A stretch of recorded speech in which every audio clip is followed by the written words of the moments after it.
et le monde entier tombe dans le panneau. Et tu as quelques-uns qui disent non, c'est gens fous, on dit non au mensonge, on dit oui à Dieu. Mais il faut qu'il soit peu par rapport à beaucoup. Quand on dit faire de la vente, ça veut dire être malhonnête. Quand vient Mashiach, tout l'impur, il est éliminé. Il n'y a plus. Il y aura du neutre et du kadosh, et du saint.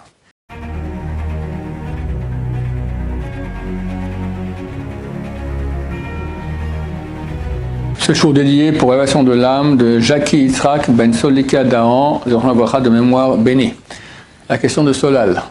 Oui, Hachem a créé des âmes qui sont complètement contre sa volonté. Il a créé des êtres, oui. Contre sa volonté, comme les démons. Voilà, alors Hachem a créé des êtres qui vont complètement contre sa volonté, comme les démons, comme le Sitra Achra, comme on l'appelle, le côté autre, le côté négatif, tout le mal. Pourquoi Hachem, qui est bon et qui est parfait, crée le mal? C'est une question terrible parce qu'il y a vraiment beaucoup de mal dans le monde. Et à un point tel où on se pose la question, je ne comprends pas Hachem, tu veux notre bien ou tu veux notre mal? Lorsque Dieu crée le monde, à la fin de la création, il dit « Vine tov meod ». Et voici, c'est très bien. Tov, c'est bien, meod, c'est très. Bien, très. Alors les sages d'Israël ont dit « bien », c'est le bien, très, c'est le mal. Ça veut dire que le bien, il est bien, mais le mal, il est très bien. Et comme j'ai répété déjà, il est absolument impossible, et ça, il faut bien s'imprégner de ce que je veux dire maintenant, parce que ça règle beaucoup, ça aide beaucoup à vivre dans la vie. Absolument impossible. Deux choses sont impossibles. Première, Dieu gère absolument tout. Absolument tout. La seule chose qu'il ne gère pas, c'est quand moi j'ai le choix de faire sa volonté ou pas. Mais si quelqu'un maintenant décide de ne pas faire la volonté de Dieu et m'attaque, contrairement à ce que Dieu veut, parce que Dieu lui a ordonné de ne pas me faire de mal, et il me fait du mal, c'est clair que Dieu a voulu que ce mal m'atteigne. Le type qui a fait ça, il est fautif, il paiera pour ça. Mais ce n'est pas mon affaire. Parce qu'il est impossible que quelqu'un me fasse du mal sans que Dieu l'ait voulu. Dieu a cherché qui est la personne qui aurait maintenant,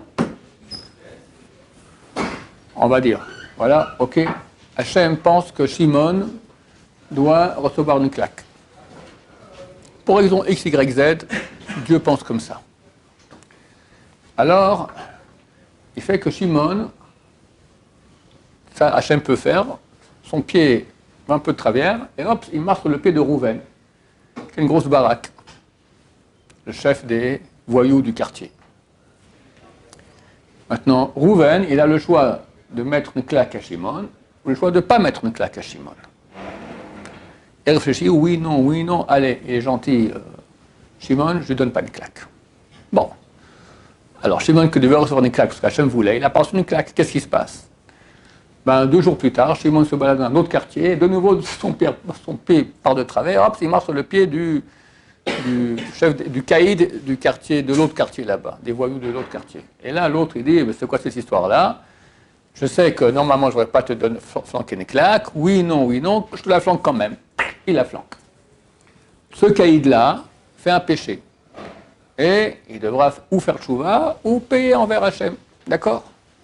Mais c'est clair que jamais le caïd aurait pu donner une claque à Shimon si Dieu n'avait pas voulu. Et Dieu a voulu que cette claque arrive. Ok? Donc rien ne peut m'arriver de l'extérieur vers moi, surtout que ça provient des gens. Si Shimon se balade dans un quartier, tout coup il y a une planche qui tombe d'un bâtiment, elle lui flanque une claque sur la tête, d'accord? Il dit, bon, Mina Shamaim, c'est du ciel.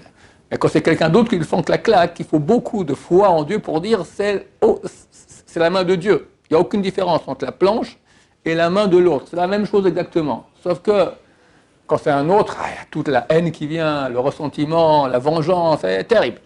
Mais c'est exactement le même auteur, c'est Dieu. Sauf que des fois, il envoie une planche directement, et des fois, il envoie une claque directement, indirectement, par le biais d'un être humain.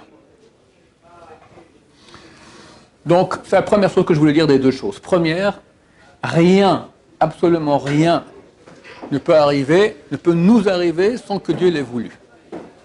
Ok? Oui. À partir de ce moment-là, de ce que vous avez dit, pourquoi il fait un péché, Shimon? Parce que finalement, il accomplit la volonté d'Hachem.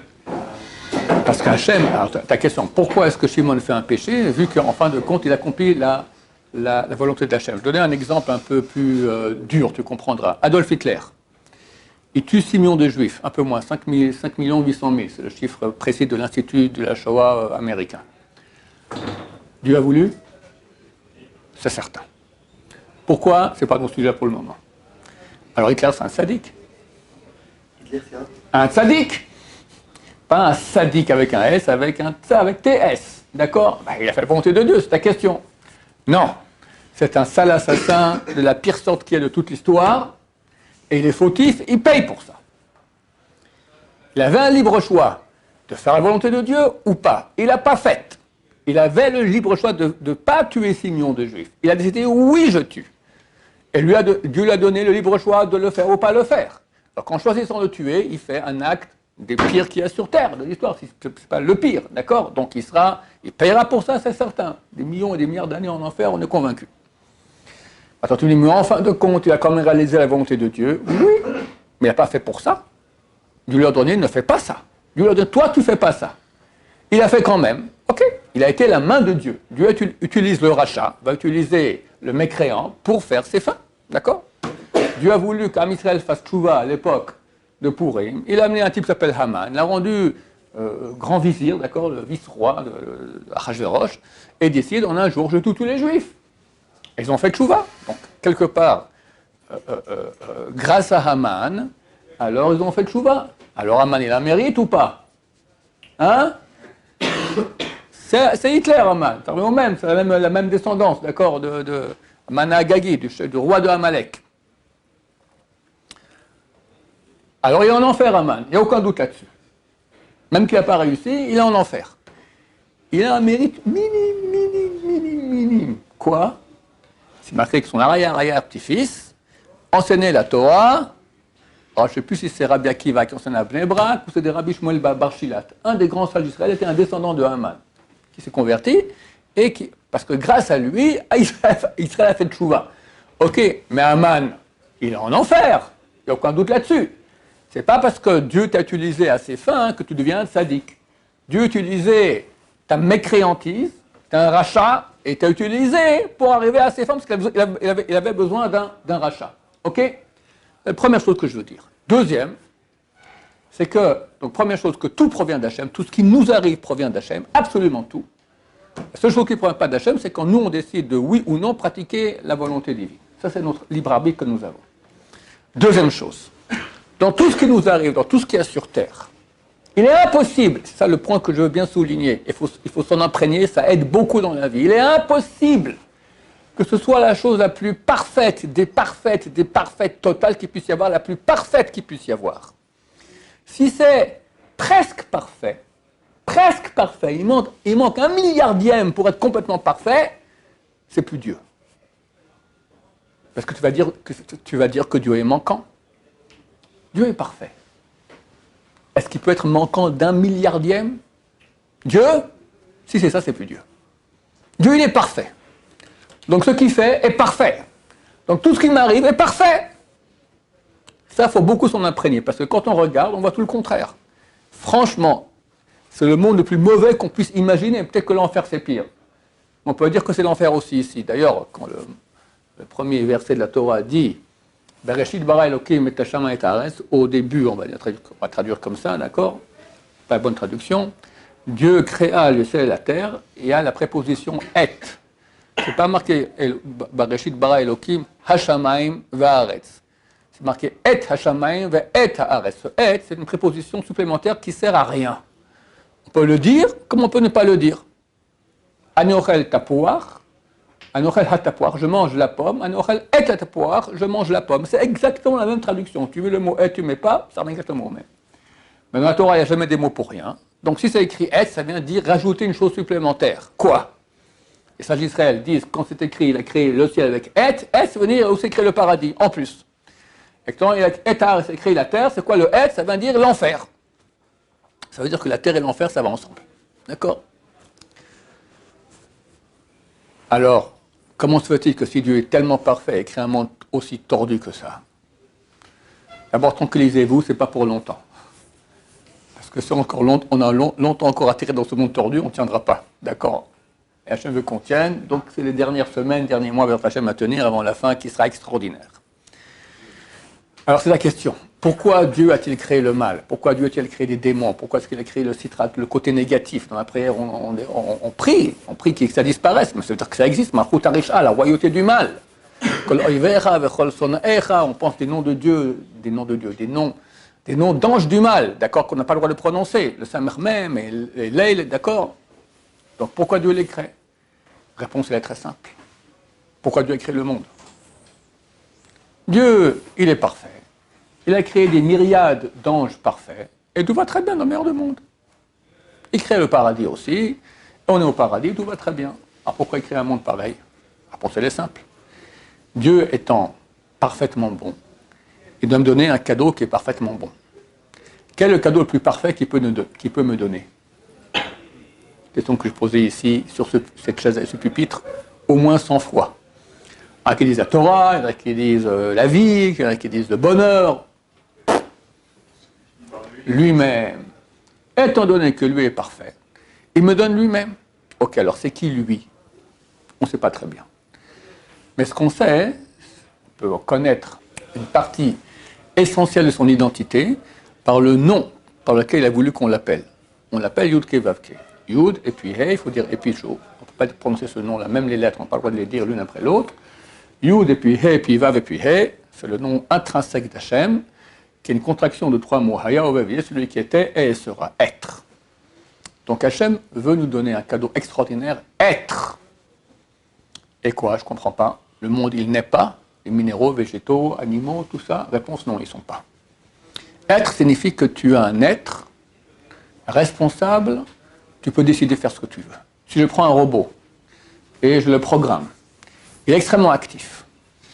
Il fait des trucs extraordinaires. Il te fait du deltaplane sur la Lune, il te fait du ski nautique dans la cordillère, qu'est-ce que j'en sais moi, la barrière des coraux des Philippines, d'accord? Il te fait du ski en neige vierge dans les Andes.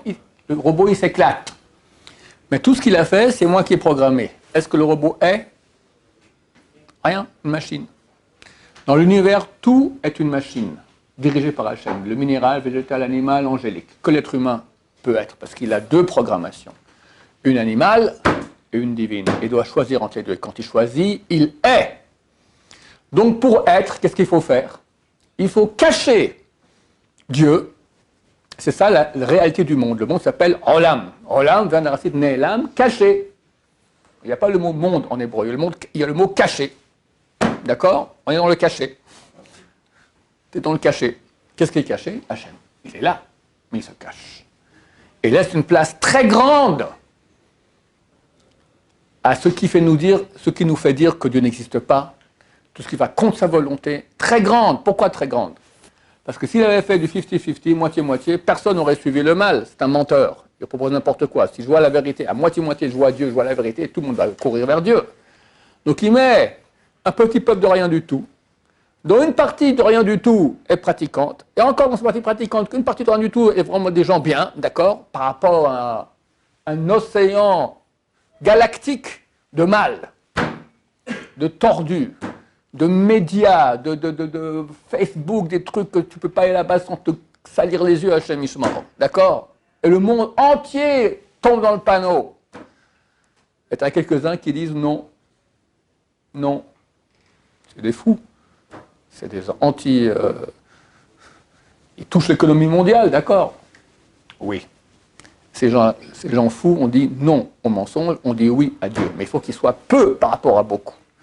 Donc, il est nécessaire que Dieu crée toutes ces forces du mal terrifiantes, terribles. Combien Am Israël a souffert durant l'histoire à cause de ces forces-là négatives? Mais nous, on sait que grâce à ça, grâce à ces souffrances, d'abord, on est resté, on est là, on est un peuple éternel. Eux ont tous disparu. Et aux éléments actuels, ils vont disparaître aussi. Et nous, on restera. Et non seulement cela, mais très bientôt, Mashiach viendra et on sera au top. Et après, dans l'Olam Haba, dans le monde infini, on sera au top. Cette confrontation au mal qui est difficile, celle qui nous donne notre être. J'explique encore un peu plus pourquoi, lorsqu'on souffre à cause de toutes les raisons qu'il puisse y avoir sur Terre, que ce soit des raisons personnelles ou parce que des ennemis d'Israël viennent et nous font souffrir, pourquoi ça a tellement de mérite. Quand tu es, comment tu fais pour être? Tu as une pulsion animale. Dieu te dit non, ça va pas, c'est pas cachère. Bon, pas cachère, c'est encore relativement facile. C'est à moitié cachère. D'accord? C'est une cache-route, mais assez nul. D'accord? Tu vas dans la rue, il y a une jeune fille. Elle n'est pas bien habillée. Il ne faut pas la regarder. Mais tu as envie de regarder pour voir si vraiment il ne faut pas la regarder. Ah ouais, oh là là, vraiment, il ne fallait pas la regarder. Trop tard, Balthazar, tu es tombé dans le panneau. Tu fais de la vente. Aujourd'hui, quand on dit faire de la vente, ça veut dire être malhonnête. Faire de la vente honnête, c'est presque impossible de faire de la vente. J'ai eu d'ici des vendeurs qui m'ont dit, Code arabe, c'est fini, on ne peut plus rien faire. Être honnête en faisant de la vente, c'est difficile. Mais si tu es honnête, tu vas rater ton affaire. Si tu es malhonnête, tu vas gagner. Tu décides de suivre la volonté divine. C'est un sacrifice, c'est dur, c'est une souffrance. Forcément, ça nécessite un effort. En fonction de la souffrance que tu as investie, que tu as ressentie, c'est ça la quantité d'être que tu as reçu. Maintenant, des fois, Hachem veut me donner beaucoup plus. Parce que durant la vie, j'aurai des épreuves, et chaque fois, je ferai toujours le bon choix, donc je vais faire des efforts, donc j'aurai une souffrance, donc j'aurai un quota d'être à la fin de ma vie. Mais si Hachem il m'aime, il veut que j'ai 100 fois plus, 1000 fois plus, pourquoi que ça? Alors il m'envoie des souffrances. Parce que la souffrance que j'ai en jugulant ma pulsion animale pour suivre la volonté divine, c'est une souffrance. Et c'est ça mon quota d'être. Mais si j'ai une souffrance aussi, à part cela, c'est aussi un quota d'être. La seule chose dans laquelle j'ai une participation active de moi-même, c'est pas Dieu qui a fait. Quelqu'un, il est super intelligent, il connaît tout le chat. C'est une mémoire phénoménale. Ok, c'est un grand sage d'Israël. Mais parce qu'il a reçu l'intelligence et la mémoire. Donc il n'a pas beaucoup de mérite. Quelqu'un comme moi qui, Baruch Hashem, j'arrive bien à parler pour les gens pour qu'ils fassent tchouva. J'ai aucun mérite. C'est Dieu qui m'a donné ce don-là. Alors il est où notre mérite? Il est où? Il est uniquement quand tu as une participation de toi-même en tant qu'effort égale souffrance. Effort, souffrance, c'est la même chose. Effort, c'est moins, souffrance, c'est plus. Donc quand quelqu'un souffre, il a mal au pied, d'accord? C'est pas un choix aussi entre bien et mal, mais rien qu'il ait mal au pied, d'accord? Déjà, d'abord se met en état d'épreuve par rapport à Hachem. Hachem, pourquoi tu me fais ça? Au contraire, tu dis non. Tout ce que Hachem me fait, c'est pour le bien. J'ai lu hier soir.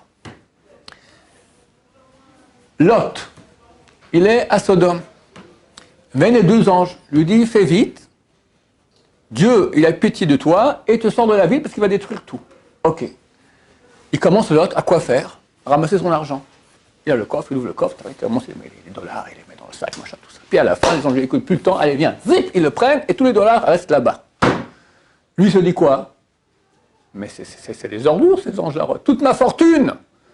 Je sais pas quel âge il avait au moins 100 ans à l'époque. Lot, d'accord? Un siècle de travail que je bosse pour avoir ces dollars, tout part en fumée. Il devrait les haïr, ces anges. Et il les hait. Mais ils lui disent, Bechemlat Hashem, Dieu a eu pitié de toi. Normalement, tu devais crever. Des fois, Dieu envoie des souffrances. Il n'y a personne qui ne souffre pas aujourd'hui. Ça n'existe plus. C'est terminé. Ça n'existe pas. Tout le monde souffre. C'est naturel. On peut penser, Hashem, pourquoi? Mais si on comprend que Dieu est parfait, et impossible qu'il y ait une chose qui soit mauvaise, même pas de mauvaise, qui soit presque parfaite qui nous arrive. Ça n'arrive pas du presque. C'est le parfait du parfait total. Alors pourquoi? Dieu veut te donner être. Et quand tu souffres, et tu dois maintenant commencer à dépasser la pulsion naturelle qui est pourquoi te révolter contre Hachem, tu dis non, j'ai confiance en Hachem. Et même je remercie Hachem, parce que je sais que maintenant c'est un cadeau énorme, il n'y a pas plus grand cadeau que la souffrance, il n'y a pas plus grand cadeau. Celui qui comprend ça, et qui le vit, il arrive à des degrés extraordinaires. Donc c'est pour ça que Dieu a créé le mal, pour nous donner beaucoup. Et sans ça, il était impossible qu'on arrive à un degré, quel qu'il soit, d'être. C'est ça que Dieu dit, Inetov me'od, voilà, c'est bon, très, c'est le mal. Car grâce à ça, on peut devenir très bon. Et sinon, ça resterait nul. Nul. Parce que s'il n'y a que du bon, alors tu n'as rien fait. Tu es un robot. C'est bon, ça répond à ta question? Oui, des questions là-dessus, messieurs? Oui. C'est comme ça, alors en Mashiach, il n'y a plus personne qui vit. Quand Mashiach arrive, plus personne ne vit. Tu as entièrement raison.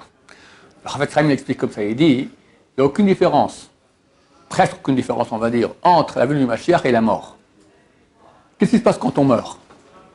Fini. Il n'y a plus le mal. Le mal, c'est avec le corps, tout ça, dans la tombe, terminé. L'âme, elle monte, elle voit Dieu. Bon, elle doit purger des peines, elle va purger la peine, mais après, paradis, c'est fini, il n'y a plus d'épreuves. Il n'y a plus de mitzvot, on ne va plus faire de mitzvot dans la Maba. C'est terminé. D'accord? C'est terminé. Et on voit Dieu. Parfait. C'est exactement ce qui se passe quand l'époque messianique arrive. Mais s'il arrive, c'est marqué, va avir le wachtrouma mena haaretz. Dieu éliminera l'esprit d'impureté du monde. Il n'y aura plus de l'impur, il n'y aura plus, ça n'existe pas. Il n'y aura plus de mal. Même, comment ça va se passer? Aujourd'hui, il y a 3 catégories. Il y a le kadosh, le saint. Il y a le neutre, le saint. On va dire au niveau de la nourriture, on a plus aujourd'hui d'aliments sains. Mais à l'époque, il y avait les sacrifices. D'accord? Tu as par exemple une synagogue, c'est un endroit qui est saint. Sefer Torah, c'est saint. Tvilin, c'est saint. Tu as du neutre. Neutre, une feuille sur laquelle tu as écrit tes comptes. Et tu as du mal. D'accord? Facebook. D'accord? Un journal, des trucs tordus. D'accord? Un buport. D'accord? C'est impur. Quand vient Mashiach, tout l'impur, il est éliminé. Il n'y a plus. Il y aura du neutre et du kadosh et du saint. Le Mashiach va faire en sorte que toute l'humanité va monter, monter, monter, monter, et tout deviendra complètement kadosh. Il n'y aura plus de chol. Même il n'y aura plus de jours de chol. Aujourd'hui, on a, dans le temps, on a les jours saints, c'est Shabbat, c'est le Yom Tov. Il n'y aura plus. Dimanche, ça sera la sainteté de Pessah. Lundi, la sainteté de Rosh Hashanah. Mardi, sainteté de Shavuot. Mercredi, de Rosh Chodesh. Jeudi, de Sukkot. Vendredi, de Shmini Atzeret. Tous les jours, toutes les semaines, les ménagères devront faire le nettoyage de Pessah, t'imagines? Bon. Shabbat reste Shabbat. Il y aura 2 fêtes qui seront hors du lot, qui vont rester une fois par année, c'est Purim et Yom Kippour, qui sont à un degré beaucoup plus haut. D'accord? Donc il n'y aura plus de chol. Même la nourriture deviendra non cachère dans un cas. Chazir vient du mot chazar. Chazar, ça revient à être cachère. On dit dans la prière, dans les Alléluia, les Télim qu'on dit tous les matins, Matir Hashem, Matir Asurim. C'est quoi le sens simple? Il délivre les prisonniers. Mais c'est quoi Assour? Interdit. Il délivre les interdits. Dieu, à l'époque, comme ça dit le Midrash, le grand Midrash sur le Télim, il dit il y a une époque où Dieu va autoriser les choses interdites. Une bonne côtelette de porc, miam, d'accord, avec la bracha. Pas tu devras, tu voudras accepter de manger. Dieu te dit, vas-y, c'est bon, goûte de ma création, il n'y a plus, j'ai enlevé là-bas. Tout ce qui est impur, j'ai enlevé, c'est tout pur. Et après, ça devient même kadosh. Dans le sanglier kadosh. C'est bien, non? Baruch Adonai, l'olam, amen, amen.